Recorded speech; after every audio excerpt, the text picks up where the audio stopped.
దేవుని పరిశుద్ధ సంఘమైన మీ అందరికీ తండ్రి అయిన దేవుని నుండి ప్రభువైన యేసుక్రీస్తు నుండి కృపయు సమాధానమును అనుగ్రహింపబడాలని దేవుణ్ణి నేను మనసుతో వేడుకుంటున్నాను ప్రియులారా.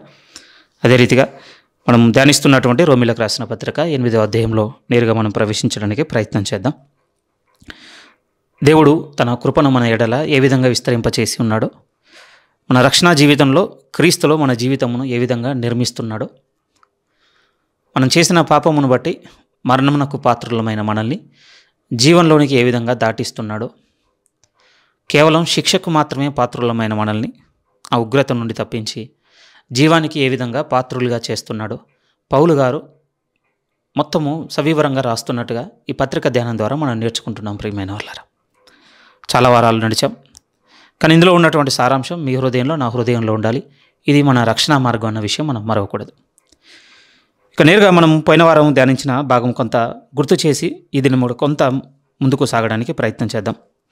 రోమిలకు రాసిన పత్రిక 8వ అధ్యాయం అనేది ఈ పత్రికలో అత్యంత కీలకమైన అధ్యాయంగా పరిగణించుకున్నాం. ఎందుకు అనంటే, క్రీస్తులో దేవుడు మనకు ఏర్పాటు చేసిన జీవితం కావచ్చు, పాపం వలన దేవుని ఎదుట మనం కోల్పోయిన జీవితం కావచ్చు, మనం బాప్తీసం తీసుకున్న తర్వాత దేవుడు మనకు పరిశుద్ధాత్మ దేవుని వరముగా అనుగ్రహించటను బట్టి మనల్ని నడిపించబోతున్న జీవితం ఏ విధంగా ఉందో ఈ పత్రికలో ఉన్నటువంటి ఈ 8వ అధ్యాయం మనకు క్లియర్గా స్పష్టంగా వెల్లడి చేస్తుంది. ప్రియమైన వాళ్ళారా, అందుకోసం దేవుడు కూడా మన ఎడల కోరుకుంటున్న ఆలోచన ఏమిటి అంటే, మనల్ని అంటే మనం ధ్యానించుకుంటూ వచ్చిన మిగిలిన అధ్యాయాల్లో ఆగిపోకుండా ఈ అధ్యాయం వరకు సంపూర్ణంగా నడవాలనేది దేవుని యొక్క ఆలోచన అయి ఉన్నది. ఎందుకంటే ఇక్కడికి నడిపించాలనేది దేవుని ఉద్దేశం కనుక. ఈ 8వ అధ్యాయంలో ఉన్నటువంటి జీవితమును మనము స్వతంత్రించుకోవడానికి సాగితే ఏ జీవితమును మనం పొందుకోగలము అంటే, దేవుడు మన కొరకు ఏర్పాటు చేసింది, దేవుడు మన నుండి కోరుకున్న జీవితము ఇందులో ఉంది. ప్రియమైన వాళ్ళారా, పరిశుద్ధతతో కొనసాగేటువంటి జీవితం కనపడుతుంది ఇందులో. 7వ అధ్యాయం వరకు ఏం చూసుకున్నామంటే, రాసిన పౌలు గారు కావచ్చు, చదువుతున్న మనం కావచ్చు, మన చేతనైనటువంటి మన స్థితిని చూసుకున్నాం. 7వ అధ్యాయం వరకు ప్రతి అధ్యాయం గుండా వస్తున్నప్పుడు ఎవరు కనపడ్డారంటే మనమే కనపడ్డాం.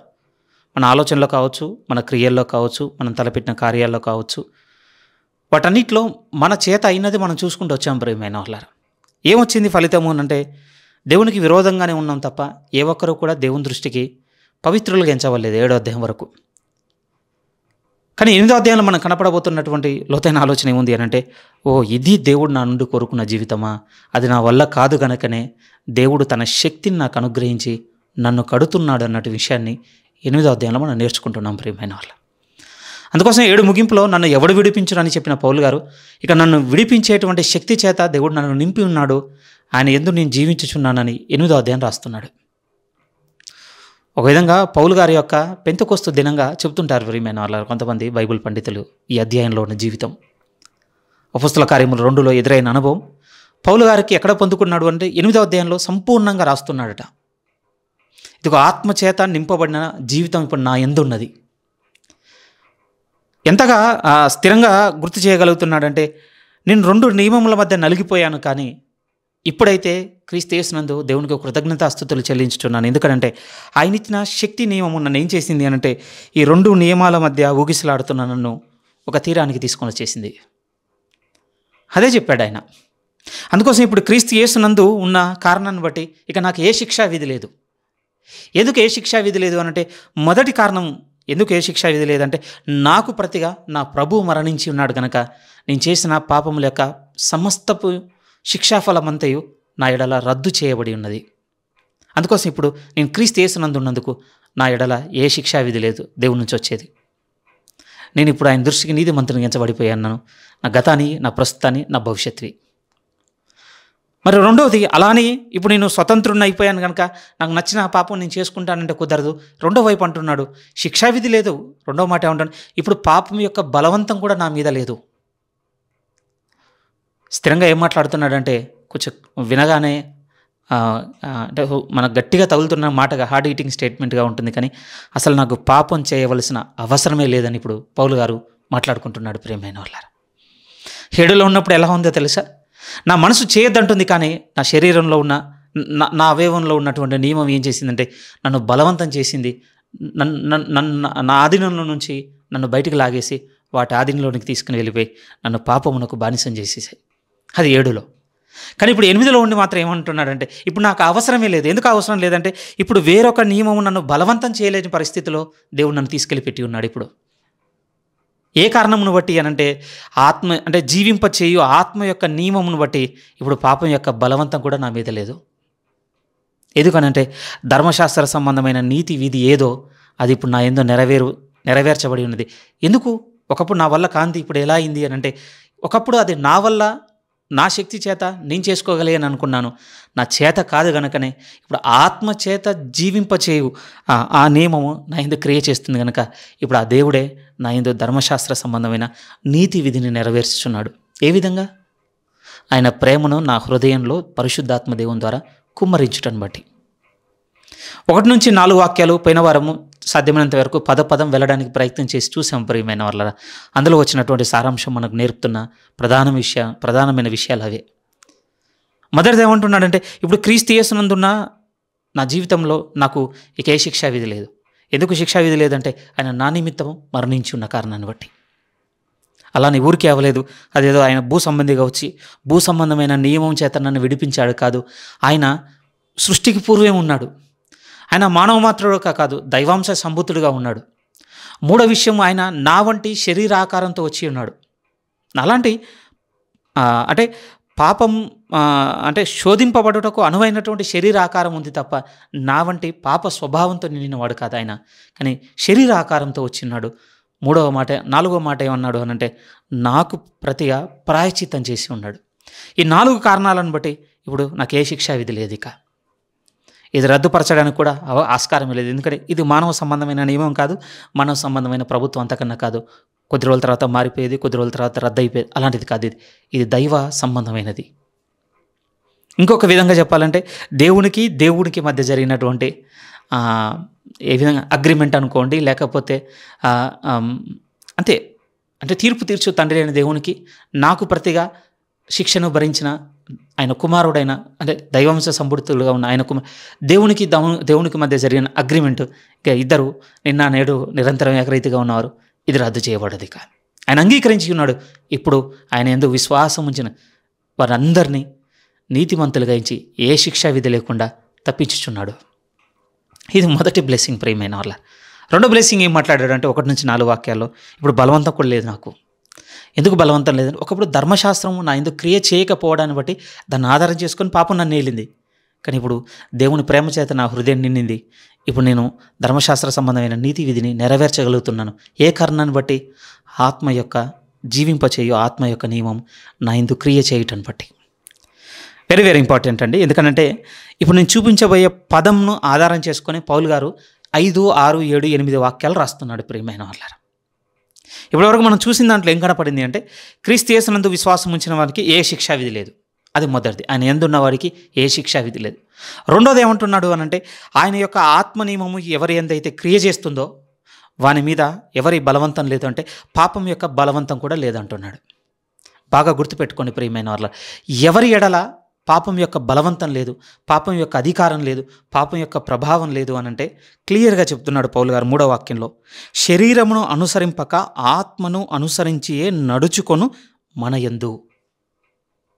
ఇది వెరీ వెరీ ఇంపార్టెంట్ వర్డ్ అండి ఈ చాప్టర్లో. ఎంత ఇంపార్టెంట్ వర్డ్ అంటే ఇంకా మన దగ్గర గోల్డ్ కలర్ ఏదంటే దాంతో గీసుకోవాల్సినంత ఇంపార్టెంట్ వర్డ్. ఎందుకంటే ఈ అధ్యాయం అంతా ఇక దేని మీద కనబడబోతుంది అంటే ఆ పదం మీదనే కనబడుతుంది ప్రియమైన వాళ్ళారా. ఏ పదం మీద అంటే క్లియర్గా ఉంది, ఆత్మను అనుసరించియే నడుచుకొను మన యందు. ఒకప్పుడు దేన్ని అనుసరించి నడిచాం? శరీరంను అనుసరించి నడిచాం. 7వ అధ్యాయం వరకు అదే జీవితం. విడుదల లేదు, బానిసత్వం ఉంది, పాపం యొక్క అధికారం ఉంది, పాపం యొక్క ప్రభావం కనపడింది. ఒక విధంగా 2 నియమముల మధ్య నలిగిపోవడం కనపడింది. మనసుతోనేమో నేను చేయొద్దనుకుంటున్నాను, కానీ అవయములతో నా శరీరం అంతా ఇంకొక నియమం నా క్రియ చేస్తుంది, అది నన్ను చెరపర్చి ఈడ్చుకొని పోతుంది. అసలు ఎవడు విడిపిస్తాడు? ఎందుకు ఇలాంటి చోటుకి వెళ్ళిపోయామనందరంటే, శరీరమును అనుసరించి ఒకప్పుడు నడుచుకున్నాం. కాకపోతే ఇప్పుడు కంప్లీట్ ట్విస్ట్ ప్రియమైన వాళ్ళారు. ఒక విధంగా ఒక పెద్ద టర్న్. ఇప్పుడు ఏం చెప్తున్నాడంటే, ఇప్పుడు మనం శరీరమును అనుసరింపక ఆత్మను అనుసరించి నడుచుకొను మన యందు. ఇప్పుడు ఏ నియమం క్రియ చేస్తుందంటే, దేవుని యొక్క ఆత్మ నియమం క్రియ చేస్తుంది. శరీరం అనుసరిస్తున్న వారి ఎడల కాదు. రైట్. ఈరోజు ఏమి ఇబ్బంది పెట్టను ప్రియమైన వాళ్ళ, సాధ్యమైతే చాలా తొందరగానే ముగించేస్తాను. కానీ ఇప్పుడు మీతో మాట్లాడాల్సిన అత్యంత కీలకమైన పాయింట్ ఏంటి ఈ చాప్టర్లో నుంచి అంటే, బాగా వినండి. వింటున్నప్పుడు అన్నీ బాగానే ఉంటున్నాయండి. నాకు బాగానే ఉంటుంది, మీకు బాగానే ఉంటుంది. కానీ మనందరి గురి కూడా ఒకటే ప్రియమైన వాళ్ళ, దేవుని ఎదుట నేను పాపం చేయకుండా పరిశుద్ధంగా జీవించాలనేది మనందరి నిర్ణయం అండి. మంచి నిర్ణయం. నిజంగా పౌలు గారు 7వ అధ్యాయంలో ఉన్న స్థితిలోనే మనం కూడా ఉన్నాం. మనసు కోరుకుంటుంది ప్రియమైన వాళ్ళ, నిజంగా మన మనసు కోరుకుంటుంది, వద్దు ఇక పాపంలో నేను బతకకూడదు, ఇతనికి హాని చేసే చోట నేను బతకకూడదు, దేవుని ఆజ్ఞను అనుసరించి బతకాలి, అతిక్రమించకూడదు. మంచి ఆలోచనతోనే ఉంటున్నాం. కానీ ఎన్ని వారములు ముందుకెళ్ళినా మన జీవితంలో ఏం కనబడుతుంది అని అంటే, ఏది చేయొద్దని అనుకుంటున్నాం దాని దగ్గరే నిలబడుతున్నాం అండి. మళ్ళీ ఎందుకు, ఏమైంది? రెండో వైపు వచ్చి మాట్లాడుకోగలిగితే అసలు ఎక్కడుంది లోపం? బాగానే వింటున్నాము, ఆదివారం బాగానే వెళ్తున్నాము, లేకపోతే ప్రార్థన కలిగి ఉంటున్నాము, ఎన్ని ఉంటున్నాయి కదా. ఇంకొక వైపు దేవుడు ప్రభావం కలిగిన వాడని కూడా చూడగలుగుతున్నాం. ఆయన వాక్యం గొప్పది, ఆయన నాకు పరిశుద్ధాత్మ దేవుని కూడా నిశ్చయంగా అనుగ్రహించి ఉన్నాడని విశ్వాసంతో అంగీకరిస్తున్నాం. అన్నీ బాగున్నాయి కదా. మరి ఎండ్ ఆఫ్ ద డే ఎక్కడ నిలబడుతున్నాం అంటే, మళ్ళీ ఆ అపరాధం దగ్గర నిలబడుతున్నాం కదా. ఈ రెండింటి మధ్య అర్థం కావాల్సిన విషయం ఏంటి అని అంటే, దేవుడు చెప్పింది ఎందుకు మీ యందు నా యందు నెరవేర్పవటం లేదో కావాలి ప్రియమైన వాళ్ళ. ఒకవేళ ఇలా అడుగుతానండి, మీరు ఆలోచించండి. ఇలాగే ఉంటేనండి మన మరణం వరకు ఏమన్నా మార్పు ఉంటుంది అనుకుంటున్నాం? ఇంకా నెవర్ ఎండింగ్ సైకిల్లోనే ఉంటాం ప్రియమైన వాళ్ళారా, మీరైనా నేనైనా. మనం బాగా అర్థం చేసుకొని ఒక మెట్టెక్కి ఇప్పుడు దేవుని వెలుగులో చూసుకోవాల్సిన భాగం గురించి నేను మాట్లాడుతున్నాను. ఒకసారి మీరు ఆలోచించండి. ఎన్ని స్థిరమైన నిర్ణయాలు చేసినా, ఎంత బలంగా అనుకున్నా, మళ్ళీ మనకు అర్థమవుతూనే ఉంది ప్రియమైన వాళ్ళరా, ఇది ఎప్పుడు, దీని ముగింపు ఎప్పుడు? ఆ ముగింపు గురించే ఇప్పుడు మనకు అర్థం కావాలండి. దేవుడు అంటున్నాడు నిశ్చయముగా, రోమపత్రిక 8వ అధ్యాయంలో పౌలు గారు అంటున్నారు కదా, ఇప్పుడు నేను విడిపింపబడి ఉన్నాను అంటున్నాడు. మీరు ఎప్పుడు వెళ్తాం ఆ చోటుకి? 7వ అధ్యాయం వరకు ఎలా ఉంది అని అంటే, 2-3 వారాల క్రితం మనం వింటున్నప్పుడు, అమ్మయ్య పౌలు గారు మన వంటి స్ట్రగుల్ అయ్యాడు అని ఒక ఓదార్పు దొరికిందండి. ఒక కంఫర్ట్ అయితే పొందుకున్నాం 7వ అధ్యాయం ఎండింగ్ మెడిటేట్ చేస్తున్నప్పుడు. అవును, ప్రభువులో స్థిరముగా నడిచిన, నేను క్రీస్తుని పోలి నడుచుకుంటున్నానని విట్నెస్ ఇచ్చుకున్న ఆయన యందు ఇదే నియమం క్రియేట్ చేసింది. ఇక్కడో అక్కడో చాలా దూరంగా నిలబడ్డా, నా యందు కూడా అదే నియమం క్రియేట్ చేస్తుంది కనుక కొంత ఓదార్పు దొరికిందండి ఆ రోజు. బట్ నేనేమడుగుతున్నాను అని అంటే, 7వ అధ్యాయం నుంచి 8వ అధ్యాయంకి వెళ్ళేసరికి ఒకడు కాదు, చాలా అడుగులు పైకెక్కి నిలబడి కనపడుతున్నాడు. ఇప్పుడు మనల్ని ఒకరోజు మనందరం ఒకే దగ్గర ఉన్నామని చెప్పిన పౌలు అనే వ్యక్తి ఎక్కడ కనపడుతున్నాడు ఇప్పుడు ఈయనంటే, ఇప్పుడు నేను విడిపింపబడ్డాను. మరి మనం, ఈయనకు దొరికింది ఒకటి మనకు దొరకాలి. ఈయన నడుస్తున్న దాంట్లో మనం ఒకటి నడవాలి ప్రియమైన. నడిస్తేనే ఇప్పుడు మనం 7 నుంచి 8లోనికి రాగలం. లేదనుకోండి 7 ఎండింగ్లోనే ఆగిపోతాం. ఎప్పటి వరకు ఆగిపోతాం తెలిసి ఇలానే ఉంటే, మనం మరణం వరకు ఆగిపోతాం. అనిపించటం లేదా ప్రియమైన వాళ్ళారా? బాగా వినండి. ఆటోమేటిక్గా వచ్చేది అయితే అస్సలే కాదండి పరిశుద్ధమైన జీవితమును బ్రతుకుట అనేది. ఆటోమేటిక్గా అస్సలు రాదు ప్రియమైన వాళ్ళారా. అలానే ఏ ఇనిషియేషన్ తీసుకోకుండా, అలానే ఇదేదో మన క్రియల వలన అయిందని కూడా నేను చెప్పడానికి ఆ పదం వాడటం లేదండి. మనం ఏదో ఒక అడుగు ముందుకు తీసుకోకుండా నేను ఇలానే ఉంటాను, కానీ ఆటోమేటిక్గా పరిశుద్ధత సంబంధించినటువంటి ఆ జీవన రీతి, ఆ మేనర్ అంతా నాలోనికి వచ్చేసి ఇక నాకు అలవాడిపోవాలని నేను అలాగే సిట్ బ్యాక్ అయ్యి రిలాక్స్ అయితేనండి వచ్చే జీవితం అయితే కాదు. ఎందుకంటే మనం ప్రభుని అంగీకరించిన దగ్గర నుంచి ఈ డే వరకు మనం కొనసాగించింది అలా రిలాక్స్గా సిట్ బ్యాక్ అవుతున్న దినాలు ఎక్కువగా ఉన్నవి. ఫైట్ చేయలేదు నేను అనటం లేదండి. ఒకరోజు బలమైన మాట మన హృదయాన్ని తాకగానే సంభవం అండి, కొన్ని గంటలు లేకపోతే కొన్ని దినాలు కొన్ని వారాలు పోరాడాం. కానీ మళ్ళీ విరామం తీసుకున్నాం. విరామం తీసుకున్న తర్వాత మొత్తం వదిలేసాం ప్రియమైన వాళ్ళరా. అలా మనం విరామం తీసుకొని వదిలేసినటువంటి ఏమనాలి, ఎన్నో దేవునితో చెప్పుకున్నటువంటి నిబంధనలన్నీ వదిలేసాం మనం. కానీ పౌలు గారు అలా మాట్లాడటం లేదండి. 8లోకి వచ్చారు, స్థిరముగా మాట్లాడుతున్నాడు, నిర్దిష్టంగా మాట్లాడుతున్నాడు. ఎంత స్థిరంగా మాట్లాడుతున్నాడంటే, ఇప్పుడు నేను ఇక దేవుని వారసుని అయిపోయి ఉన్నానని చెప్పుకుంటున్నాడు ఆయన 17కి వచ్చేసరికి. నిశ్చయంగా చెప్తున్నాడండి. ఆ జీవితంలోనికి తొంగి చూడడానికే ఇప్పుడు మనందరికీ అర్థం కావాల్సిన ఒక పదం ఉన్నది ప్రియమైన వాళ్ళారా. ఈ 8వ అధ్యాయంలో దేవుడు మీకు నాకు ప్రామిస్ చేస్తున్నటువంటి ఈ ఆత్మ సంబంధమైన జీవితం ఎప్పుడు మనలోనికి వస్తుందట అంటే, 3లోని క్లియర్గా చెప్తున్నాడు, శరీరమును అనుసరింపక ఆత్మను అనుసరించి నడుచుకొను మన యందు ఈ జీవితం నెరవేరుతుంది. 7-8 అధ్యాయంలోకి వచ్చిన జీవితం ఎప్పుడు చూడగలము అంటే, శరీరమును అనుసరించడం ఇక చాలు. శరీరమును అనుసరించడం మానుకొని మనం ఎప్పుడైతే ఆత్మను అనుసరించి నడుచుకుంటామో అప్పుడు ఏ జీవితం మనలో కనపడుతుందంటే, ఈ 8 అధ్యాయంలో ఉన్నటువంటి ఈ పరిశుద్ధమైన జీవితం ఇక మనం చూసుకోగలం ప్రియమైన వాళ్ళారా మనలో. బాగా వినండి. ఎట్ ఎ టైం ఒకే రోజులో వస్తుందని కూడా పౌలు గారు ఏం చెప్పడం లేదండి. ఇక్కడ క్లియర్గా వాడిన పదం ఏమిటి అంటే నడుచుకొనుట అన్న పదం ప్రియమైన వాళ్ళారా. అనుభవం కలిగిన సేవకులు వారి ఉపదేశాలు నా జీవితంలోనికి రాకపోయి ఉంటేనండి, నాకు కూడా అసలు నడుచుకొనుట పదం యొక్క అర్థం ఇంత లోతైందని నాకు కూడా తెలియకపోవండి. మనందరికీ అలవాటే, మనందరం నడుస్తున్న వారే మనకున్న 2 కాళ్ళతో. కానీ ఎలా ఉందో తెలుసా ప్రియమైన వాళ్ళారా, ఒక ఒక ఒక అడుగు తర్వాత ఇంకొక అడుగేస్తేనే అది నడక అవుతుందండి, అంతే కదా. ఇక్కడ మొదలై వెంటనే ఎండింగ్కి చేరుకోవడం అదేం కాదండి. వాకింగ్ మొదటి అడుగుతో మొదలవుతుంది. నడకకుండా ఇంకొక స్వభావం చెప్పనండి. మెట్రిక్ చేస్తున్నప్పుడు నాకు చాలా బాగా అనిపించింది. ఏమన్నా ఒకవేళ తప్పు పడింది అనుకోండి, వెనక కూడా తీసుకోగలం అడుగుని, అంతే కదా. ఒక డైరెక్షన్లో నడుచుకుంటూ వెళ్తున్నామండి, సడన్గా ఒక రాయి మీద పడ్డమో లేకపోతే 2 రాళ్ళ సందులో పడుతుందని తెలియగానే వెంటనే మళ్ళీ పాదము తీసుకొని దాన్ని సరైన రీతిగా వేసుకున్న అనుభవం లేదా మన జీవితంలో నడుస్తున్నప్పుడు ఉంది కదా. ఇక పడింది, మళ్ళీ దీన్ని కరెక్ట్ చేసుకోలేము, ఒక అడుగు పడిందంటే వెనక్కు తీసుకోలేము, అట్లాంటిది ఏం లేదండి. సామెత ఉండొచ్చు ఏమోనండి. ఎలాంటి సామెత అంటే అంటుంటారు కదా, కాలు జారితే తీసుకోవచ్చట కానీ మాట జారితే తీసుకోలేము, రైటే. అక్కడ కూడా లోకపు సామెత దేన్ని ధృవీకరించిందంటే తీసుకోగలమని చెప్పింది. ఒకవేళ పొరపాటున పడినా దాన్ని సరి చేసుకోగలం. దేవుడు కూడా అండి బాగా ఆలోచన చేయగలిగితే మనల్ని ఎంతగా ఆదరిస్తున్న మాటగా చెప్తున్నా అంటే, పరిశుద్ధాత్మతో కలిగి ఉన్నటువంటి జీవితమును కూడా దేవుడు ఏ విధంగా రాస్తున్నాడంటే ఆయనలో నడుచుకొనుటని ప్రస్తావన తీసుకొని వస్తున్నాడు ప్రియమైన వాళ్ళారా. ఏం గుర్తు చేస్తుంది? 2 విషయాలని. మొదటి విషయం ఏంటంటే, ఒక అడుగు తర్వాత ఇంకొక అడుగు పడితేనే కొనసాగలము. ఒకేసారి అకస్మాత్తుగా సంపూర్ణత అనేది మన జీవితంలోనికి రాదు ప్రియమైన.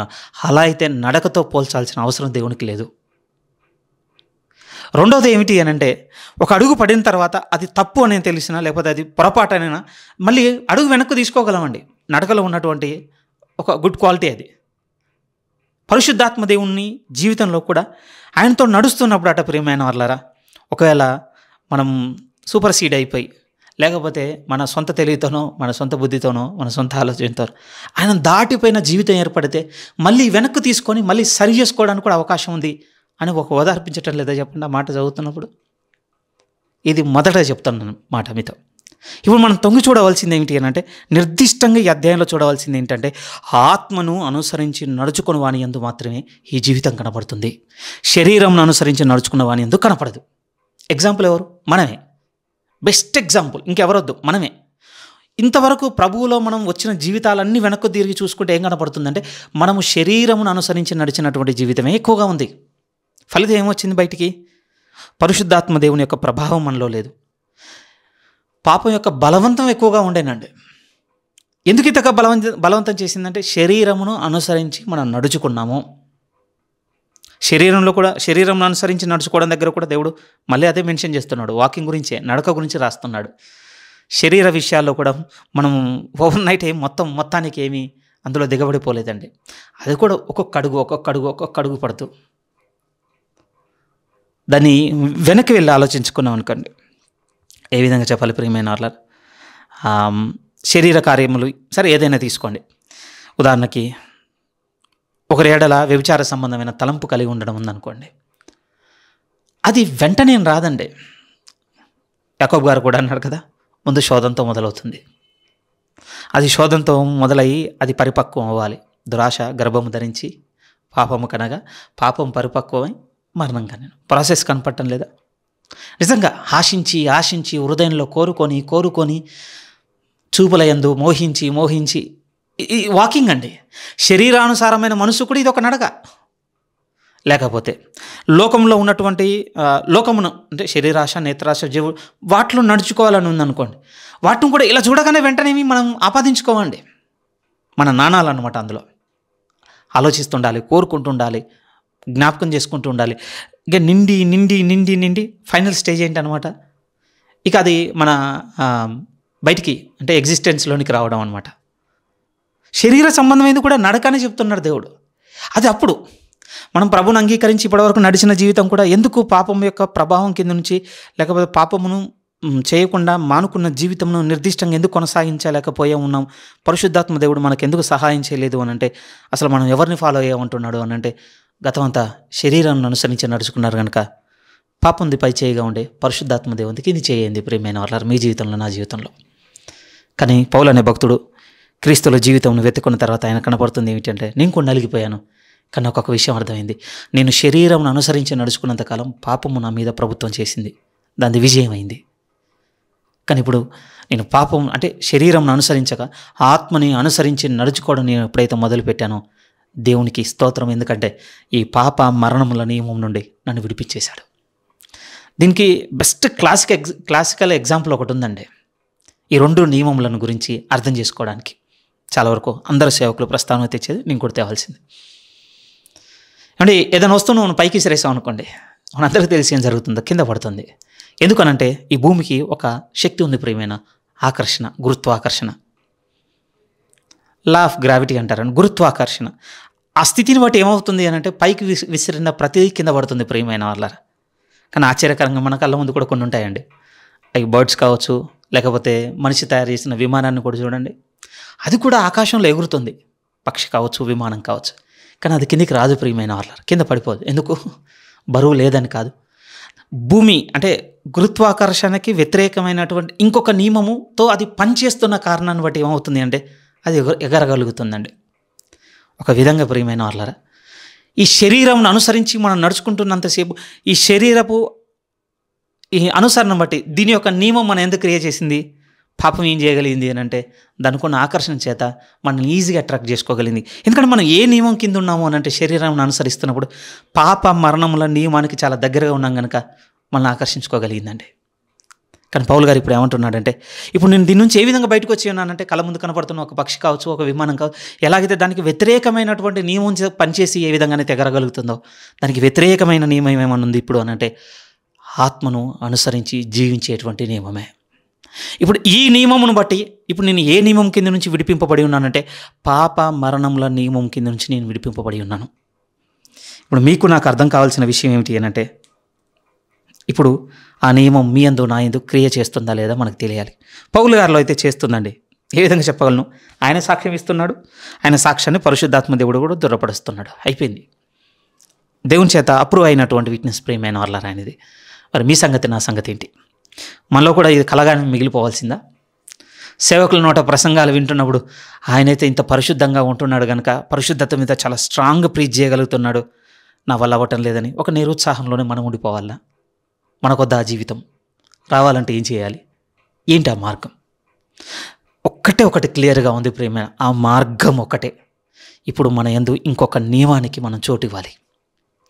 పాపమును ఆకర్షించి నియమం కింద ఇంతకాలం ఉన్నాం కదా, దానికి వ్యతిరేకమైన నియమమును అనుసరిస్తేనే ఇక దారి.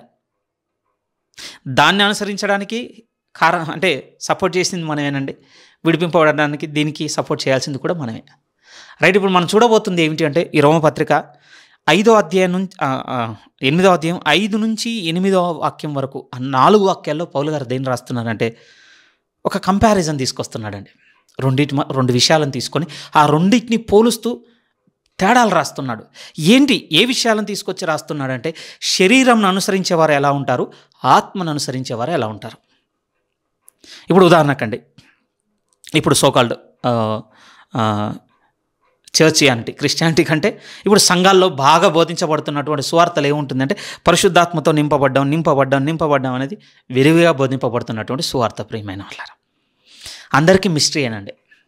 చెబుతున్న ఆయనేమో చాలా కాన్ఫిడెంట్గా చెప్తుంటాడు, నాకుంది అన్నంత క్లారిటీతో. కానీ వింటున్న వాళ్ళకి ఎప్పటికైనా మైండ్ పెద్ద స్ట్రగులేనండి. ఎంత పెద్ద స్ట్రగుల్ అనంటే ఇప్పుడు నాకు ఎలా తెలియాలి? నేను పరిశుద్ధాత్మతో నిశ్చయంగా నేను నింపబడి ఉన్నాను, పరిశుద్ధాత్మలోనే నా జీవితం ఉందని నాకు ఎప్పుడు ఎలా తెలుస్తుంది? విన్నంతసేపు ఆయనలో అంత నిర్దిష్టత ఉంది, నాలో లేదు అనేటువంటి ఒక సెల్ఫ్ గిల్ట్తోనే ఉంటుంది తప్ప దేవునికి నిండు వందనాలు, నిశ్చయంగా నాకు ఒక ఆధారం దొరికింది, ఇప్పుడు నాకు అర్థమైంది, పరిశుద్ధాత్మ దేవుడు నా యందు నివసించుచున్నాడని, ఇప్పుడు నాకు నిజమైన నిర్ధారణ వచ్చిందని, ఒక కన్క్లూజన్కి వచ్చేటటువంటి వాతావరణం ఈరోజు ఈ చర్చ్ అనే టీచింగ్లో లేదు ప్రియమైన వాళ్ళారా. ఒకవేళ నేను కూడా దొరికిపోతుండొచ్చు నా మాటల యందు, కానీ ఒక బిలీవర్గా మాట్లాడుతున్నాను, ఒక విశ్వాసిగా మీతో మాట్లాడుతున్నాను. నా మాటలైతే మీకు అర్థమవుతున్నాయి కదా. మన స్ట్రగుల్ ఇదే ప్రియమైన వాళ్ళారా. ఉదాహరణకు చెప్తున్నాను, నేను ఎవరిని మనసులో పెట్టుకోలేదు, కానీ పరిశుద్ధాత్మ మీద చాలా లోతుగా బోధించేటువంటి ఒక సేవకుని ప్రసంగం మనం విన్నాం అనుకోండి. ఆ ప్రసంగం ఒక తేడాను స్పష్టంగా మనకు చూపెడుతుందండి. బోధించిన ఆయనకు ఇక దొరికేసింది, ఆయన పరిశుద్ధాత్మలోనే ఉన్నాడని, ఆయన ఎడల ఆయన క్లారిటీగా ఉన్నట్టుగా ఆ ప్రసంగంలో ఆయన అథారిటీని మనం చూడగలం. వెంటనే దానికి ఆపోజిట్గా ఏం కనపడుతుందో తెలుసా? ఇంక అయిపోయింది అంతే. అసలు నాకు దేవుడు పరిశుద్ధాత్మ దేవుని అనుగ్రహించలేదు, నా ఇందు పరిశుద్ధాత్మ దేవుడు వెళ్ళాడు, అసలు నేను పరిశుద్ధాత్మ దేవుని సహాయంతోనే నేను నడుచుకోవటం లేదు. ఈ క్లారిటీకి మనం వచ్చేస్తాం. ఇలా ఎన్ని సంవత్సరాలు? ప్రభులో వచ్చిన మొదటి సంవత్సరం అదే, 10 సంవత్సరాల తర్వాత, 20 సంవత్సరాల తర్వాత, 50 సంవత్సరాల తర్వాత కూడా అదేనా? క్లారిటీ ఎప్పుడు కావాలి మనకి? ఒకవేళ క్లారిటీ అన్నాం అనుకోండి, క్లారిటీ అనగానే ఇప్పుడు ఏమైపోయింది అంటే మేజర్ సైన్ ఏంటో తెలుసా అండి పరిశుద్ధాత్మ దేవుని క్లారిటీ విషయంలో? భాషలు. ఇంకొంచెం ముందుకెళ్ళి కొంతమంది బలంగా మాట్లాడే ఏంటంటే నా చేత అద్భుతములు జరుగుతున్నాయి, లేకపోతే ఇంకొంచెం ముందుకు వచ్చి మేము దర్శనములు చూడగలుగుతున్నాం. చాలా గుర్తులు ఉన్నాయి కదా ప్రియమైన వాళ్ళ, వరాలు ఉన్నాయనో ఇవనో అవనో. ఏమండి ఇది ఎప్పటికీ కూడా మిస్టరీయేనండి. ఎంత మిస్టరీ అనంటే ఏది విజిబుల్గా ఉండదు ప్రియమైన వాళ్ళారా, ఏది విజిబుల్గా ఉండదు. పోనీ విజిబుల్గా ఉన్నదాన్ని ఇంకొక అంటే పరిశుద్ధాత్మ దేవుని నింపుదల కలిగిన ఇంకొక సేవకుడు వచ్చి ఇది దృశ్యరూపకంగా కనపడుతుంది, నిశ్చయంగా ఇది పరిశుద్ధాత్మ దేవుని గుర్తే అని ఏమన్నా సమర్థించేటువంటి సందర్భాలు ఉంటాయంటే చాలా అరుదండి, రేరెస్ట్. ఇక రేరెస్ట్ అన్న పదం ఎందుకంటున్నానంటే నేను ఇప్పటివరకు చూడలేదండి. ఒక బాహ్యంగా కనపడేటువంటి గుర్తుని ఇంకొక పరిశుద్ధాత్మ దేవుని నింపుదల నాకు ఉంది అని గట్టిగా చెప్తున్న ఒక సేవకుడు నిలబడి అవును నేను దీన్ని సమర్థిస్తున్నది, ఇది నిజమైన గుర్తే అని సమర్థించినటువంటి ఆనవాలు నేను చూడలేదు ప్రియమైన వాళ్ళారా. విమర్శే కనబడుతుంది, అలా ఉండదు. ఇది నా బాహ్యమైన గుర్తు అంటే అలా ఉండదని ఇంకొక ఆయన. గందరగోళం అయితే లేదో చెప్పండి, భయానకమైన గందరగోళం ఉందండి. ఈ గందరగోళం మధ్య అవి ఇవి గుర్తు చేసి విమర్శ కాదు, కానీ ఈ 8వ అధ్యాయం నన్ను ఎందుకు బాగా బలపరిచింది అని అంటే పరిశుద్ధాత్మ దేవుడు తనను గుర్చిన ఆనవాలు సంపూర్ణంగా కనపరిచాడు ప్రియమైన వాళ్ళారా. ఈ 8లో అది ఎప్పుడు వస్తుంది బయటికి ఏనంటే ఇక్కడ ఒక పోలిక చెప్తున్నాడండి. ఈ డిఫరెన్సెస్, ఈ కంపారిజన్ మనకు అర్థమైతేనే, ఈ భేదంలో ఈ వ్యత్యాసంలో పోలిక మనకు అర్థమైతేనే మనం ఒక క్లారిటీకి రాగలమండి. ఎగైన్ మళ్ళీ చెప్తున్నాను, ఇక్కడ పౌలు గారు చెప్తున్నటువంటి ఈ రోమపత్రిక 8వ అధ్యాయం 5 నుంచి 8 వాక్యాలు ఉన్నటువంటి ఈ 4 వాక్యాల భాగంలో ఉన్నటువంటి కంపారిజన్ కనుక మీ హృదయం నా హృదయం పట్టుకుంది అనంటే దేవుని సహాయంతో ధైర్యం వచ్చేస్తుంది ప్రియమైన వాళ్ళగా. నిశ్చయంగా చెప్తున్నాను, ఇక అఫెండ్ అవ్వమండి. ఇంకెవరో బాహ్యమైన గుర్తుల కోసం ఇంకెవరో వచ్చి మన భుజం తట్టి ఓకే ఇప్పుడు నువ్వు పరిశుద్ధాత్మ దేవుని కలిగి ఉన్నావు, నేను అంగీకరిస్తున్నాను, లేకపోతే నేను సమర్థిస్తున్నాను, వేటి దగ్గర ఆగం ప్రియమైన వాళ్ళారా. నిశ్చయంగా చెప్తున్నాను నా మాటను. ఎందుకంటే అంత స్థిరంగా ఎలా చెప్తున్నాను? ఎందుకు అంత స్థిరంగా చెప్తున్నానంటే ఈ రోమపత్రిక 8వ అధ్యాయంలో పౌలు గారు నేను పరిశుద్ధాత్మ దేవుని కలిగి ఉన్నానన్న దగ్గర బాహ్యమైన ఒక్క గుర్తును కూడా రాయలేదు. అలా అని ఆయన బాహ్యమైన గుర్తులు నేను విసర్జించుచున్నానని కాదు ప్రియమైన వాళ్ళ, వాటిని అడ్డం పెట్టుకొని ఈరోజు వాళ్ళు సమర్థించుకుంటున్నారు చూసారా, అవి చాలా అభ్యంతరకరంగా ఉన్నాయండి. సరే, ఇది వేరే సెక్షన్లోనికి దాటి వెళ్ళిపోతుంది, కానీ ఈ వివరణ అంతా మీతో ఎందుకు చెప్తున్నాను అనంటే ఒక దగ్గరికి మిమ్మల్ని తీసుకురావాలనుకుంటున్నాను, ఒక నిర్ధారణ దగ్గరికి మిమ్మల్ని తీసుకురావాలనుకుంటున్నాను. పరిశుద్ధాత్మ దేవుని యొక్క నింపుదల ఎడల ఒక నిర్ధారణకి మిమ్మల్ని నన్ను పట్టుకొచ్చుకుంటున్నాను ప్రియమైన వాళ్ళ, 8వ అధ్యాయం ఆధారం చేసుకొని. అది ఎలా వస్తుంది అనంటే నిశ్చయంగా చెప్తున్నాడు పౌలు గారు, నిశ్చయంగా నేను శరీరం అనుసరించి నడుచుకుంటున్నప్పుడు పాపం నా యందు క్రియ చేసింది, పాప మరణముల నియమము నా యందు పనిచేసింది. కానీ ఎప్పుడైతే నేను ఆత్మను అనుసరించి నడుచుకోవడం మొదలుపెట్టానో ఇప్పుడు దానికి వ్యతిరేకమైన నియమం నా యందు క్రియ చేయడాన్ని బట్టి ఇప్పుడు ఏది పోయింది నాలో ఉంటే పాప మరణముల నియమం నా నుండి వెళ్ళిపోయింది. ఇక్కడికి తేవాలని మిమ్మల్ని నన్ను ఇక్కడికి తెచ్చుకుందాం. ఎలా తెలుస్తుంది? ఇప్పుడు మన యందు పాప మరణముల నియమము క్రియ చేయకుండా ఆత్మ నియమం క్రియ చేస్తుందని మనకు ఎలా తెలుస్తుంది? ఎలా తెలుస్తుంది అని అంటే సింపుల్ అండి. శరీరం అనుసరిస్తేనేమో పాప మరణముల నియమం క్రియ చేస్తుంది, ఆత్మను అనుసరిస్తేనేమో ఆత్మ నియమం క్రియ చేస్తుందండి. ఇదే. కాకపోతే ఇప్పుడు మీకు నాకు అర్థం కావాల్సింది ఏమిటి అంటే నేను శరీరాన్ని అనుసరిస్తున్నానా ఆత్మను అనుసరిస్తున్నానా నాకు ఎలా తెలియాలి? ఎలా తెలియాలి? ఆ భేదాలే ఇక్కడ రాస్తున్నాడు. ఇంతే. ఓకే, చాలా ఎక్స్ప్లెయిన్ చేసి చాలా కాంప్లెక్సిటీ క్రియేట్ చేసి మిమ్మల్ని కొంచెం అటు ఇటుగా గురి చేసి ఉండొచ్చు. బట్ ప్లెయిన్గా చెప్పాలి అని అంటే, సరళంగా మీతో చెప్పాలి అంటే, శరీరం అనుసరించాం కనుక పాప మరణముల నియమం క్రియేట్ చేసింది. ఇప్పుడు ఆత్మను అనుసరించాము, జీవింపచేయ ఆత్మ యొక్క నియమం క్రియేట్ చేస్తుంది. ఇప్పుడు నేను శరీరాన్ని అనుసరిస్తున్నానా ఆత్మను అనుసరిస్తున్నానా నాకు ఎలా తెలుస్తుంది అని అంటే, పర్సన్ దగ్గరికి వెళ్ళొద్దు, మనము రోమపత్రిక 8వ అధ్యాయం 5వ వాక్యం దగ్గరికి వెళ్తే సరిపోతుంది. ఇప్పుడు చూద్దాం, చూడండి, అవే రాస్తున్నాడు క్లియర్గా 5 నుంచి. శరీరానుసారులు శరీర విషయముల మీద మనసుంతురు, ఆత్మానుసారులు ఆత్మ విషయముల మీద మనసుంతురు. తర్వాత, శరీరానుసారమైన మనసు మరణము, ఆత్మానుసారమైన మనసు జీవమును సమాధానమునై ఉన్నది. ఏలైనగా శరీరానుసారమైన మనసు దేవునికి విరోధమై ఉన్నది, అది దేవుని ధర్మశాస్త్రమునకు లోబడదు, ఏమాత్రమును లోబడనేరదు. అందువలన శరీర స్వభావం గలవారు దేవుణ్ణి సంతోషపరచ నేరరు. ఇక్కడ వరకేనండి ఈరోజు మనం మెడిటేట్ చేయాల్సింది. ఈ మాటలో మనం చూడవలసింది, సంఘంలో గతంలో విన్నాం కనుక ఒక అవగాహన ఉంది, ఈ మాటలు ఏడాలి నాకు ఒక అండర్స్టాండింగ్ ఉంది అని మన అవగాహన గురించి మాట్లాడటం లేదండి, ఒక నిర్ధారణ గురించి, ఒక క్లారిటీ గురించి మాట్లాడుతున్నాను. ఇక్కడ ఏ క్లారిటీ ఉంది అని అంటే, మనం ఆత్మను అనుసరిస్తున్నామా శరీరాన్ని అనుసరిస్తున్నామా ఇప్పుడు మనకు తెలియాలి. ఏముంది, తెలిస్తే వచ్చేదేముంది? ఆత్మను అనుసరిస్తే మనం చచ్చేంత వరకు పాప మరణంల నియమమే మన ఎందుకు క్రియేట్ చేస్తుంది నిస్సందేహంగా. కానీ ఆత్మను అనుసరిస్తున్నట్టు ప్రియమైన వాళ్ళారా, ఏ నియమానికి ఇక పులి స్టాప్ అంటే పాప మరణముల నియమం ఇక మనం ఎందుకు క్రియేట్ చేయదు? ఎందుకంటే దానికి వ్యతిరేకమైన నియమం మనల్ని టేక్ ఓవర్ చేస్తుంది. అంతే కదా, ఒక పక్షి ఎగిరింది ఎందుకు అంటే, ఒక ఫ్లైట్ ఎందుకు, విమానం ఎందుకు ఆకాశంలో ఎగరగలుగుతుంది? దానికి వ్యతిరేకమైన గురుత్వాకర్షణకు సంబంధించిన దానికి వ్యతిరేకమైన నియమము దాన్ని ఎందుకు క్రియేట్ చేస్తుంది కనుక ఎంత ప్రయత్నం చేసినా కిందకి రాదు ప్రియమైన వాళ్ళ. ఓకే, ఆ నియమం పనిచేసేటువంటి విధానం ఫెయిల్ అయిందనుకోండి, ఇంజన్ ఫెయిల్యూర్ అంటా కదా, ఇంజన్ ఫెయిల్యూర్ లేకపోతే దానికి సంబంధించినటువంటి దాని ఫిజికల్ స్ట్రక్చర్లో ఏమైనా డ్యామేజెస్ అయితే కంప్లీట్గా నియమం బ్రేక్ అవ్వగానే ఇక కిందికి ఎలాగైతే వస్తుందో, నియమం క్రియేట్ చేసినంత వరకు కిందికి రాదు ప్రియమైన వాళ్ళంతే. ఇప్పుడు మనకు కూడా అర్థం కావాల్సింది అదే. ఇప్పుడు నా యందు శరీరానుసారమైన మనసు ఉందా, ఆత్మానుసారమైన మనసు ఉందా? ప్రతి ఒక్కరు వ్యక్తిగతంగా ఆలోచించుకోవాలి ప్రియమైన వాళ్ళ. ఏది క్రియేట్ చేస్తుంది మన యందు? సూటిగా చెప్తున్నాడండి పౌలు గారు, నేను శరీరం అనుసరించినంతసేపు నా యందు ఏది క్రియేట్ చేసి అంటే పాప మరణముల నియమము. అందుకోసమే 7వ అధ్యాయం వరకు అదే స్ట్రగుల్ అండి. కానీ పౌలుకైతే విజయం కనబడింది ప్రియమైన వాళ్ళారా. కానీ మన స్థితి ఆలోచించుకుంటే టిల్ ఇప్పటి వరకు కూడా ఇంకా పాప మరణముల నియమమే మనల్ని ఏలుతున్న భాగాలు కనపడుతున్నాయి. ఎందుకు అంటే రీజన్ ఏమిటంటే, శరీరమును అనుసరించి మనం నడుచుకుంటున్నాం. ఎలా తెలుస్తుంది మనం శరీరానుసారంగా ఉన్నామని మనకు ఎలా తెలుస్తుంది? రెండింటిని బట్టి ప్రియమైన వాళ్ళారా. ఒకటి, మన శరీరంతో చేసే వాటిని బట్టి, ఈ శరీరమును ఆ విధంగా నడుచుకునేటట్టుగా గైడ్ చేసేటువంటి మన మనసును బట్టి, ఈ 2 విషయాలను బట్టి మనం ఒక నిర్ధారణకు రాగలము. ఇది శరీరానుసారంగా ఉందా, ఆత్మానుసారంగా ఉందా? దేన్ని అనుసరిస్తున్నాను నేను? ఒక విధంగా మన శరీరము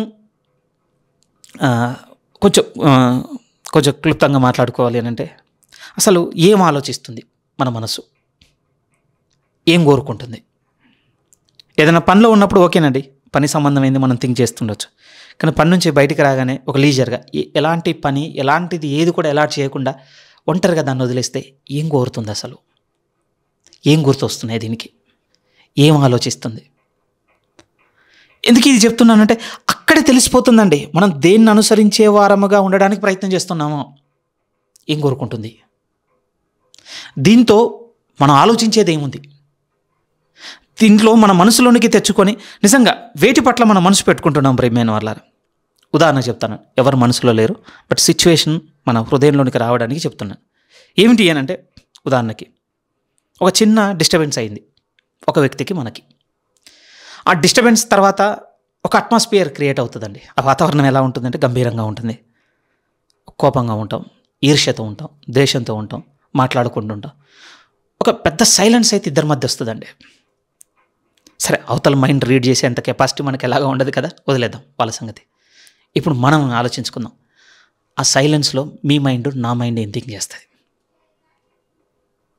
కోపంతో ఉండదు, ఏం జ్ఞాపకం చేసుకుంటుంది? ఆ ఇన్సిడెంట్ ఎలా మొదలైంది, ఎలా ఎండ్ అయింది, వాళ్ళు ఏమన్నారు, వీళ్ళు ఏమన్నారు, అసలు అప్పటి నుంచి మనం ఎలా ఉండే, ఎన్నో ఉంటాయి కదండి. వాటన్నిటిలో ఏం థింక్ చేసి ఉండొచ్చు చెప్పండి మీ మైండ్, నా మైండ్? అక్కడ తెలిసిపోతుంది ప్రియమైన వాళ్ళారా. మీరు నేను శరీరంను అనుసరించి ఉన్నామా, ఆత్మను అనుసరించి ఉన్నామా? బాగా ఆలోచించవలసిన బద్దలం ప్రియమైన వాళ్ళారా. ధనం ఉందనుకోండి, ధనాపేక్ష ఓకేనండి, దాని అవసరాలకు వాడుకుంటున్నప్పుడు బాగానే ఉంటుందండి. ఫర్ ఎగ్జాంపుల్ మీతో చెప్తాను, తీవ్రమైన అనారోగ్యం ఉందనుకోండి, అనారోగ్యానికి సంబంధించి ట్రీట్మెంట్ దగ్గర అండి డబ్బును అందరం కూడా యుక్తిగానే వాడతామండి, సరైన రీతిగానే వాడతాం. కానీ అలా కాకుండా అండి, అవసరాలకు కాకుండా మన మన భౌతిక మన కామన్ నీడ్స్ కాకుండా అండి అబండెన్స్ మనతో ఉంటుంది అనుకోండి, మన దగ్గర కొంత సొమ్ము ఉంది, మన అవసరాలు తీరగా కూడా మనతో కొంత ఉంది. ఈ కొంతున్న దాన్ని మన మనసులోనికి తెచ్చుకొని మనం ఆలోచించేది ఎలా ఉంటుంది? నిజం ప్రియమైన వాళ్ళ. ఎందుకంటే దీన్ని మనం ఒకసారి మనసు పెట్టి ఆలోచిస్తేనండి ఏం బయటకు వస్తుందంటే, నా మనసు శరీరంతో నిండిపోయిందా, శరీర సంబంధమైన విషయాలతో నిండిపోయిందా, లేదు నేను ఆత్మానుసారంగా ఆలోచిస్తున్నానా?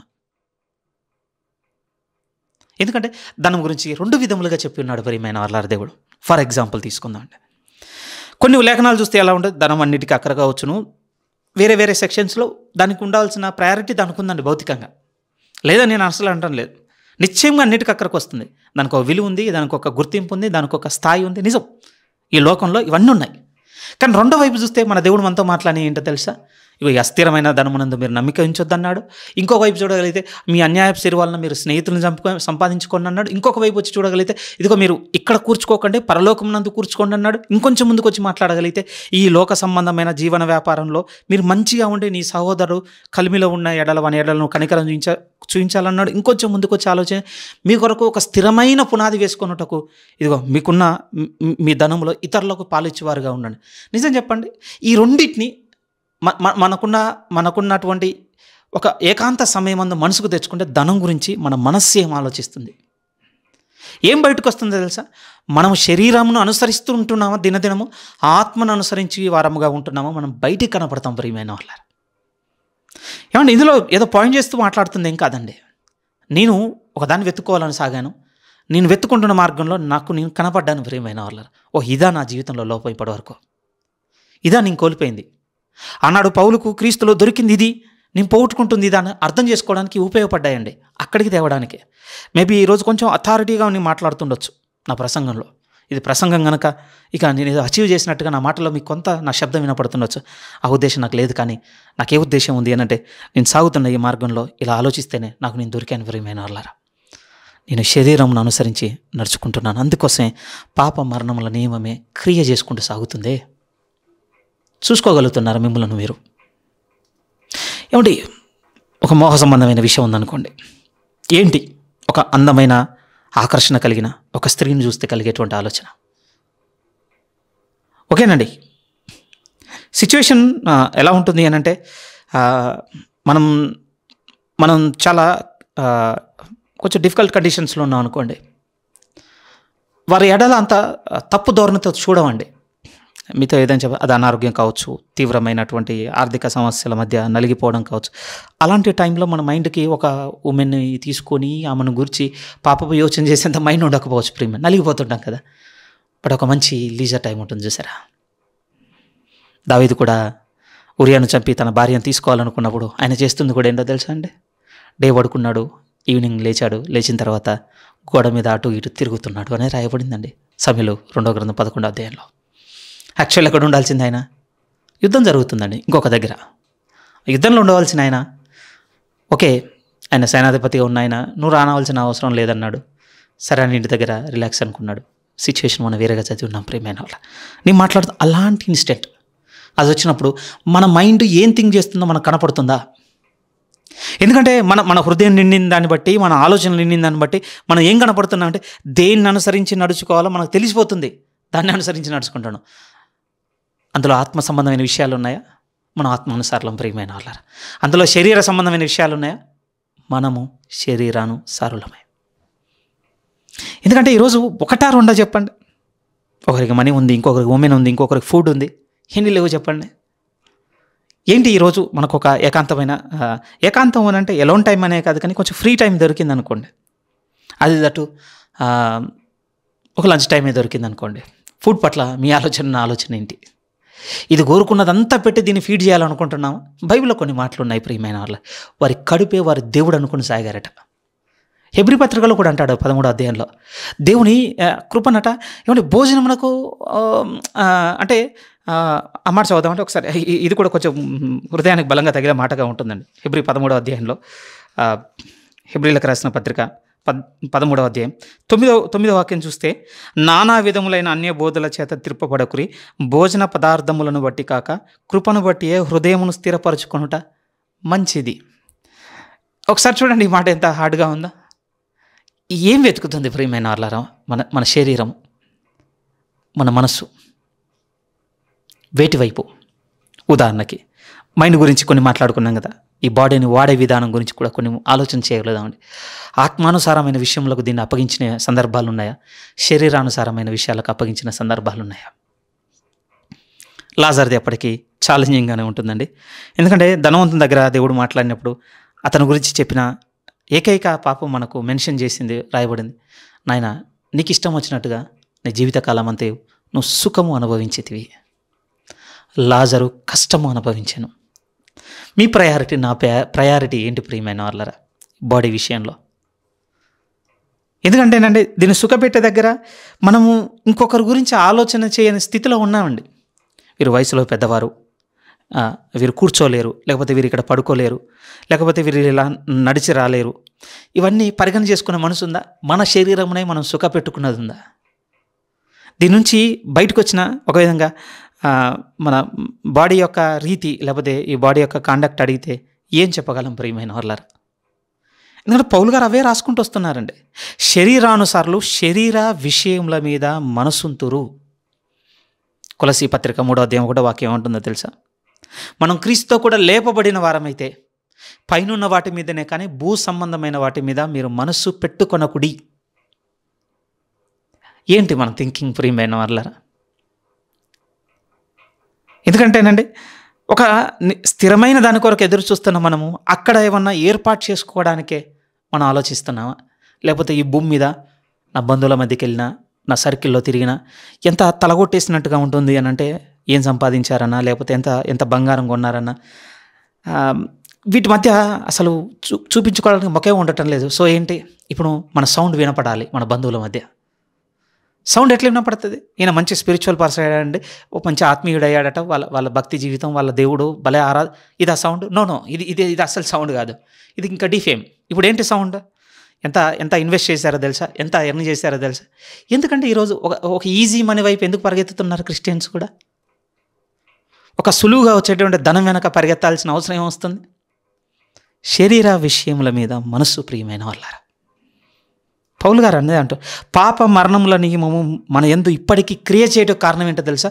మనము శరీరమును అనుసరించి బ్రతుకుతున్నవారు అని గుర్తు రావాల్సిందే. ఇక ఎలా అయిపోయామంటేనండి, యేసుక్రీస్తు వారిని అంగీకరించేసి ఉన్నాను, ఒక మంచి చర్చికి పోతున్నాను, మా ప్రీచర్ ఎంత గొప్పడు అని అంటే ఆయన టీచ్ చేస్తే మామూలుగా టీచ్ చేయడు. అసలు నాకు తెలిసి ప్రపంచంలో ఇలాంటి టీచర్ ఎవరు లేరు అన్నది సాక్ష్యాలు మన నోట్లో ఉండొచ్చు అండి. ఆ సాక్ష్యం మీ అందరూ క్రియేట్ చేస్తుంది అనుకుంటున్నారా? నెవర్ అండి, చేయదు. ఇప్పుడు మీకు నాకేం కావాలో తెలుసా? ఒక రియలైజేషన్, ఒక గ్రహింపు ఏం కావాలంటే, అసలు నేను శరీరమును అనుసరిస్తూ ఉన్నంత కాలము పరిశుద్ధాత్మ దేవుని యొక్క కార్యము నా జీవితంలో నేను చూడలేను కదా. ఎందుకనంటే నా మైండ్ అంతా ఇంకో దాన్ని వెతుకుతుంటే, నేను అనుసరించాల్సిన ఆయన అనుసరించకుండా ఇంకొక దాన్ని ఆ నియమమే క్రియేట్ చేస్తుంది. అది కోపం కావచ్చు, ఈర్ష్య కావచ్చు, ద్వేషం కావచ్చు, మత్సరం కావచ్చు, ఒకరి ప్రభువులో ఎదుగుదల, వీటినన్నిటి ఓర్వలేని స్థితి ఎందుకు వచ్చింది? క్రియేట్ చేస్తున్న నియమం ఏంటో తెలుసా? శరీరం అనుసరించి బతికాం, శరీరంలో ఉన్నటువంటి పాప మరణముల నియమం క్రియేట్ చేసింది. ఇవే బయటకు వచ్చాయి ఫలాలు బయటికి. గలతీ 5లో కూడా అదే కదండి పౌలు గారు రాసేది. మన ఆత్మను అనుసరించి నడుచుకున్న వారమైతేమా మనం ధర్మశాస్త్రము నెరవేర్చు, శరీర కార్యంలో స్పష్టమై ఉన్నవి. సో అండ్ సో ఆ లిస్ట్ అంతా ఇచ్చింది. దాంట్లో పౌలు గారు చెప్పాలనుకున్నది ఇవన్నీ బయలు వెళ్ళడం కారణం ఏంటో తెలుసా? శరీరమును అనుసరించి బ్రతుకుతున్న విధానము. మళ్ళీ చదువుదామండి ఆ మాటలు, మళ్ళీ చదువుదాం. రోమీయులకు రాసిన పత్రిక 8వ అధ్యాయం 5 నుంచి, శరీరానుసారులు శరీర విషయముల మీద మనస్సుంతురు, ఆత్మానుసారులు ఆత్మ విషయముల మీద మనస్సునుంతురు. శరీరానుసారమైన మనస్సు మరణము అని చెప్తున్నాడు ప్రియమైన వాళ్ళారా. సండే మీతో అన్నాను కదండి, ఈ వర్డ్ నుంచి తీసుకున్నదే. ఇన్సెన్సిటివ్ అయిపోయామండి, స్పందన లేని స్థితికి. ఈరోజు ఒక సేవకుని ప్రసంగం మనకు బోరింగ్గానో, ఇంకెంతసేపు చెప్తాడనో, ఎప్పటికీ ఇదేనానో, ఎన్నిసార్లు రిపీట్ చేస్తాడన్నో సెన్స్ మనకు వచ్చిందంటే గుర్తు పెట్టుకోండి ప్రియమైన వాళ్ళారా, మనం శరీరానుసారం అవ్వడం మొదలు పెట్టేశాం, నడుస్తున్నాం అందులోనే. అందుకోసం ఈరోజు మనకు ప్రేయర్ బర్డెన్ అయిపోయింది, చర్చ్ బర్డెన్ అయిపోయింది, బైబిల్ రీడింగ్ బర్డెన్ అయిపోయింది, ఒక ఫెలోషిప్ బర్డెన్ అయిపోయింది. సంఘము మనకు ఇచ్చేటువంటి డ్యూటీస్ కావచ్చు, లేకపోతే చిన్న చిన్న పనులు కొన్ని అప్పగించినవన్నీ మనకు భారముగా విసుగ్గా వదిలేస్తే బాగుండన్నట్టుగా ఎందుకు అనిపించాయంటే, ఏమంటే ఎక్స్క్యూజెస్ కాదు ప్రియమైన వాళ్ళారా, అది దూరంగా ఉందనో లేకపోతే టైం కుదరట్లేదనో ఎక్స్క్యూజెస్ కాదండి. మనము శరీరానుసారులుగా ఉన్నాం కనుకనే మనకు దొరకలేదంతే, మనకు టైం దొరకలేదు, మనకు సాకు దొరికిందంతే. రీజన్ ఏంటో తెలుసా? ఇన్సెన్సిటివ్ అయిపోయాం ప్రియమైన వాళ్ళారా. డే బై డే ప్రభుతో ఇంకా చాలా మృదువుగా పెనవేసుకునే వారముగా ఉండవలసింది పోయి భారం అవుతుంది. నన్ను నేను ఇంకా చాలా సరి చేసుకుంటున్నాను. ఎందుకంటే నా డివోషన్ కూడా ఎలా ఉంటుందంటే, సాగిందనుకోండి, ఎలా సాగుతుంది అని అంటే ఇక టైమే లేదన్నంతగా అంతగా స్టిక్ అయిపోతుంటాను ప్రియమైన వాళ్ళ. వింటుంటాను, చదువుతుంటుంటాను, ఎక్కడికెక్కడికో థాట్స్ వెళ్ళిపోతుంటాయండి, నోట్స్ రాసుకుంటుంటాను.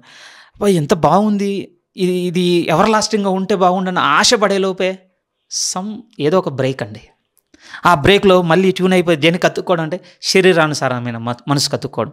ఈ విషయాలు ఏంటి, ఆ విషయాలు ఏంటి, వాళ్ళ న్యూ సెన్స్ ఏంటి, వీళ్ళ న్యూ సెన్స్ ఏంటి, ఈ థాట్స్ ఆ థాట్స్, ఇదంతా ఇండల్జ్ అనమాట. ఎందుకు ఇది చెప్తున్నానంటే, ఈ స్థితిలో ఉండేదండి ఒకప్పుడు. ఇప్పుడు సంపూర్ణంగా కోరుకుంటుంది ఏమిటంటే అన్నిటిని దూరం పెడతాను. లోక సంబంధమైన పాటల కట్ అంతే. ఇంకా ఓకే, ఎంటర్టైనింగ్గా ఉండొచ్చు, మ్యూజిక్ అన్నింటిలో విధంగా బాగుండొచ్చు, బట్ అది నాకు దేన్ని దూరం చేస్తుందంటే నా ఆత్మానుసారమైన మనసును దూరం చేస్తుంది. నిజం ప్రియమైన, ప్రభావం ఉండదనుకుంటున్నారా? ఈరోజు స్నేహం కావచ్చు, సినిమాలు కావచ్చు, లేకపోతే ఈరోజు ఫ్రెష్గా ఓటీటీ వచ్చేసింది, నేను ఏది పడితే అది చూడండి, చక్కగా రివ్యూలు చెప్తారు, రివ్యూలో అది సభ్యత కలిగిందా అసభ్యత కలిగిందా, అంటే అడల్ట్ ఉందా లేకపోతే ఫ్యామిలీ కంటెంటా, ఇవన్నీ నేను చూసుకొని వాటికి టైం కేటాయించి నేను చూస్తాను. లేరనుకుంటున్నారా? క్రిస్టియన్స్ గురించి మాట్లాడుతున్నాను నేను. బాగా వినండి ప్రియమైన వాళ్ళారా, ఈ శరీరానుసారమైన మనసు మనల్ని మరణంలోనికి తీసుకెళ్తుంది. ఇన్సెన్సిటివ్ అండి. గ్రాడ్యువల్గా ఎలా అయిపోతుందంటే, సంఘము ఆరాధనలో మనకు బలహీనం అయిపోతాయి ప్రియమైన వాళ్ళారా. సేవకుని ఉపదేశం మన ఎందుకు క్రియ చేయింది అయిపోతుందండి. ఓకే, వింటుంటే ఉంటాం, బ్యారన్ అనమాట అంతే. ఇంకా గొడ్రాళ్ళు. మన ఒక సేవకుడు అనేసరికి నా హృదయం ఎంత బలంగా తగిలిందంటే, వాళ్ళ సంఘంలో ఉన్న సమాజంను ఉద్దేశిస్తాను, ఆత్మ సంబంధమైన గొడ్రాళ్ళు నా ముందున్నారనేసరికి నన్ను చెప్పుతూ కొట్టినట్టుగా అనిపించింది. నిజమే కదా దేవా, నేనేది ఇన్సెన్సిటివ్. నా శరీరానుసారమైన మనసు దేవుని ముందు నన్ను ఎక్కడ నిలబెట్టిందంటే మరణం దగ్గర నిలబెట్టింది. జీవం ఏదిక? మీకు కూడా బుద్ధి వచ్చుటకి మాటలు మాట్లాడుతున్నాను ప్రియమైన వాళ్ళారా. వింటున్న వారు ఎంతమందో, స్వీకరించుకుంటున్న వారు ఎంతమందో, రేపు ఈ మాటలు వినగలిగేటువంటి అవకాశం దొరికేవారు ఎంతమందో నాకు తెలియదు. కానీ మనం చూడగలిగితే మన శరీరానుసారమైన మనసు దేవుని ఎడల మనల్ని ఎటువంటి ఫలము ఫలించని ఒక బ్యారన్ స్టేట్లో పెట్టేస్తుంది. పౌలు గారు అంటున్నారు, ఇది నిశ్చయంగా మనం ఇప్పుడు ఒక కన్క్లూజన్కి రావాలి. మనం ఆత్మను అనుసరించి జీవించే వారముగా ఉన్నామా, శరీరమును అనుసరించి జీవించే వారముగా ఉన్నామా? ఇది కేవలం మనకు మాత్రమే మనలో ఈ నేచర్ ఉంది, దీన్ని ఫాలో అవుతున్నాను చెప్పడం లేదు. కిందికి వచ్చేసరికి ఇంకేమన్నా, ఈ శరీరానుసారమైన మనసు నిర్దిష్టంగా చెప్తున్నాడు, దేవుణ్ణి సంతోషపరచనేరదు. ఇంకొక మాట ఎంత స్థిరంగా అన్నాడంటే, ఆయనకు విరోధమైంది ఇది, ఆయనకు విరోధమైంది ఈ మనసు. కానీ దీని కంప్లీట్ కాంట్రాస్ట్ ఏంటో తెలుసు ప్రియమైన వాళ్ళారా. దీనికి వ్యతిరేకంగా ఇంకొక మనసును గుర్తు చేస్తున్నాడు, ఆత్మను అనుసరించి నడుచుకునే మనసును గుర్తు చేస్తున్నాడు. ఇందులో జీవం ఉందట అండి. ఈ ఆత్మను అనుసరించి నడుచుకుంటున్న మనసులో దేవునితో సమాధానం ఉందంట. దేవునితో సమాధానము ఉన్న కారణాన్ని బట్టి వారు కూడా సమాధానంతో ఉండగలరండి. ఈ అజిటేషన్స్, ఈ కలవరాలు, రేపటిని గూర్చిన చింతలు, ఈ అయోమయాలు కొన్ని చూస్తేనండి నాకు వింత అనిపిస్తుందండి. అర్థం కావడానికి చెప్తున్నాను. కొంతమంది జీవితంలో చూస్తేనండి, వాళ్ళు ఎర్న్ చేస్తుంది ఆల్మోస్ట్ 5 ఫిగర్తో ఉంటుందండి, 5 అంకెల సంఖ్య జీతం కలిగి ఉంటారు. కానీ వాళ్ళని చూస్తే పోగొట్టుకున్నట్టుగా, ఆత్మలో జీవం లేనట్టుగా, ఎంత బలహీనంగా కనపడుతుంటారని, దేనికి కూడా స్పందన లేనట్టుగా, దేనికి కూడా ఓకే మా చేతులు కట్టివేయబడిపోయాయి, చాలా సిచ్యువేషన్స్ టైట్ ఉన్నాయి, ఏవేవో ఎదుర్కొంటున్నాం అన్న స్టేట్లో 5 ఫిగర్తో శాలరీతో. కొంతమందిని చూస్తే వండర్ అనిపిస్తుంది. హార్డ్లీ అండి 4 అంకెల జీతం. ఆ 4 అంకెల జీతంలో వచ్చి రాని స్థితిలో కూడా ఒక పెద్ద కుటుంబం కలిగి లేకపోతే సంఘమునికి ఇచ్చువారుగా ఉండో వండర్ అనిపిస్తుందండి. ఇంత సమాధానం ఏంటి వీళ్ళకు? వీళ్ళని భయపడతలేవా? రేపు రాబోతున్న దినాలు ఆ 5 అంకెల జీతం కలిగిన వారిని భయపెట్టినట్టుగా వీళ్ళని భయపడతలేవా? రేపు రాబోతున్నటువంటి అనారోగ్యాలు వాళ్ళని భయపెట్టినట్టుగా వీళ్ళని భయపడతలేవా? దీనికి పే చేస్తున్నాం, ఆ ఈఎంఐ ఈ లోను ఆ వీటన్నిటిలో చూస్తే ఇంత ఉన్నారు కదా, ఇంత భయం ఎందుకు? శరీరానుసారమైన మనసు దేవుని నుంచి వచ్చేటువంటి సమాధానం నుంచి బయటికి పట్టుకుపోయిందండి. ఏమంటే ఈ కాంట్రాస్ట్ ఇలా మాట్లాడుకుంటే 3-4 సెషన్లు తీసుకోవాల్సినంత అవసరం ఉంది ప్రియమైన వాళ్ళు. ఎందుకంటే మనకు తెలియాలండి, మనం ఆత్మను అనుసరించి వారముగా ఉన్నామా, శరీరం అనుసరించి వారముగా ఉన్నామా? ఒకటి మాత్రం మనస్ఫూర్తిగా చెప్తున్నాను ప్రియమైన వాళ్ళ, పైకి మనం డిస్ప్లే ఇచ్చినంత మాత్రం ఉపయోగం ఉండదండి.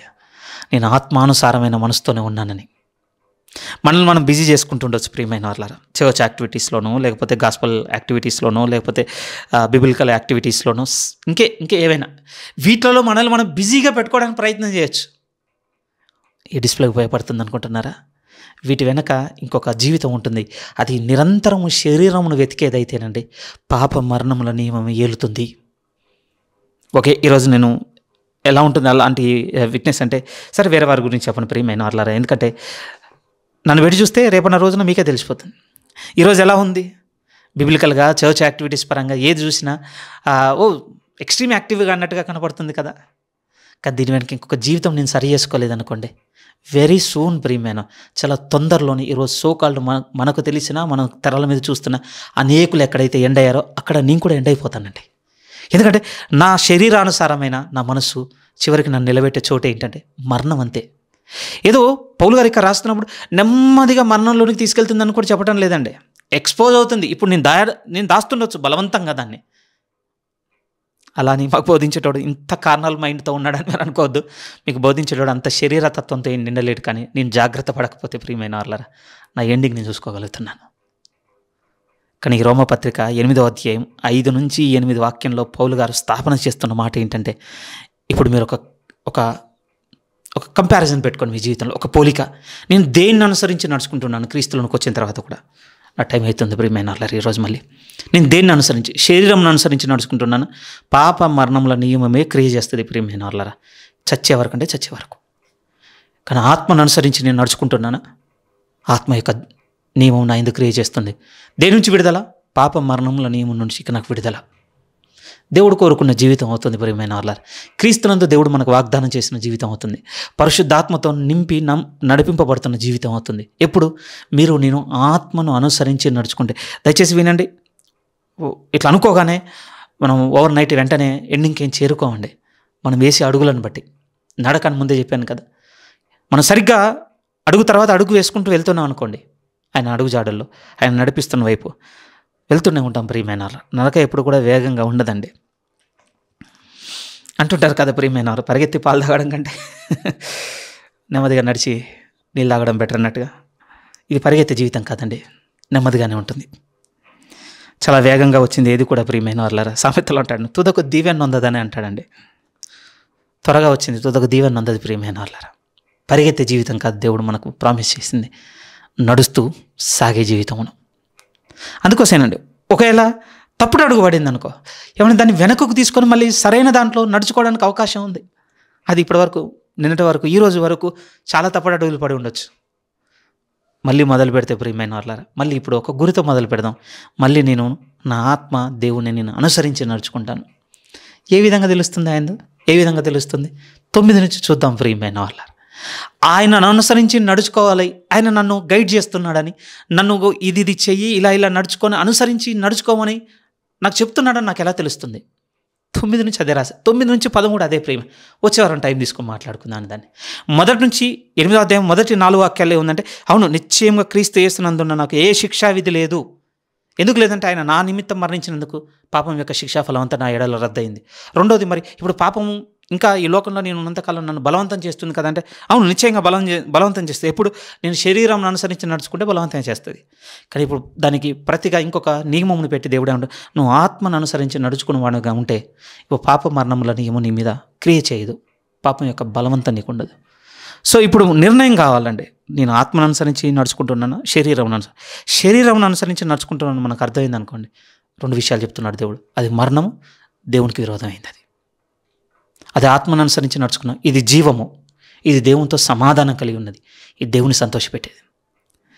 నాకు ఎలా తెలుస్తుంది ఇది ఆత్మను అనుసరించే జీవితమే, ఇది శరీరం అనుసరించే జీవితం ఎలా తెలుస్తుంది? ఇంకా ఎక్స్పీరియన్స్ అవ్వలేదా ప్రియమైన వాళ్ళారా మనకి? అయ్యిందండి. క్రీస్తుకు దూరంగా బతికిందంత శరీరంను అనుసరించిన జీవితమే కదా. క్రీస్తులో బతికిందంత ఆత్మను అనుసరించిన జీవితం కదా. మీకు నాకు కొత్తదేం కాదండి.